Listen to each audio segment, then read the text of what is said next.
11 رمضان المبارک اور روزہ ہے 11واں۔ دوسرے عشرے کا آغاز ہوا چاہتا ہے۔ عشرہ مغفرت کی خاص دعا: استغفر اللہ ربی من کل ذنب واتوب الیہ۔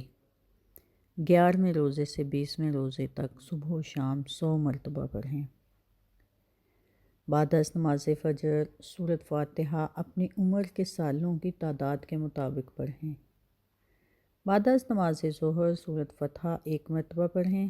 بعد از نماز عصر آیت الکرسی 17 مرتبہ پڑھیں۔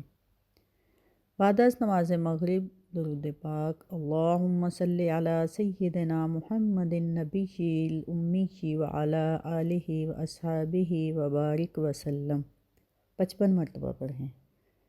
بعد از نماز عشاء صلاۃ التسبیح 4 رکعت نفل نماز 1 مرتبہ پڑھیں۔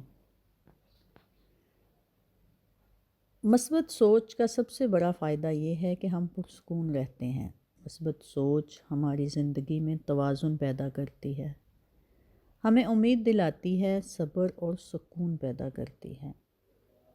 اللہ عز و جل اپنے بندے سے فرماتا ہے لا تقنطوا من رحمت اللہ، میری رحمت سے کبھی نا امید نہ ہونا۔ تم جیسا سوچو گے ویسا پاؤ گے، لہٰذا اچھا سوچئے اچھا پائیے، کیونکہ نیت اور فکر ہی قسمت کے دروازے کھولتی ہے۔ جزاک اللہ خیرا۔